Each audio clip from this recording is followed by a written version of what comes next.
So guys, ngayon ay papakita ko naman sa inyo kung paano ko nililinis itong aking mga bote. So, dahil marami yan mga lodi, no, medyo mahirap linisin yan. Kaya naman, ang ginagamit ko ay buhangin. No? Lalagyan ko ng buhangin at sabon yung bote para mas mabilis siyang malinis. At compare po sa susuotan ko ng Scotch Brite sa loob, mas malinis po siya compare doon, no? So, mas madali po talagang gamitin yung buhangin paglilinis ng bote. So, ayan mga lodi, no? Meron ng buhangin sabon at tubig doon sa loob ng bote. I-check mo lang siyang ganyan. Sobrang bilis niyang malinis.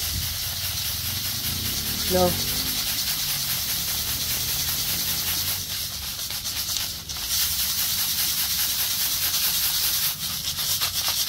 Yung ganun.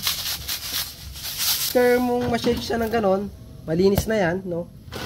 At ililipat naman natin siya sa kabilang bote para tuloy-tuloy yung ating paglilinis gamit ng buhangin at sabon.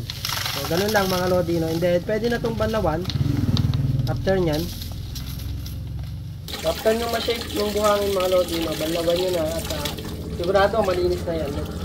So, ganito dito sa probinsya kapag ka maglilinis ng bote, lalo na kung maramihan na bote yung iyong lilinisin. So, talagang malinis yung loob. Kasi minsan kasi mga lodi, no, di ba? Pag maghuhugas tayo ng bote, ang hirap kut-kutin ng mga singit-singit dito, no, kasi syempre may shape yan eh, no. Para mabilis mawala yung bula, punuin lang natin yan ng tubig para umangat yung bula. Yun. Angat na yung bula niyan. No, yan. Pwede namang tubog nyo sa tubig. Ganyan. Kaso hindi pa puno yung aking Pagka puno na yung planggana, itutubog lang sa tubig, lulutong na yung yung bula. Yun lang. Ayan, di ba? Malinis na yung bote mga lodi. Di ba? Parang bago ulit yung bote, oh. Malinis.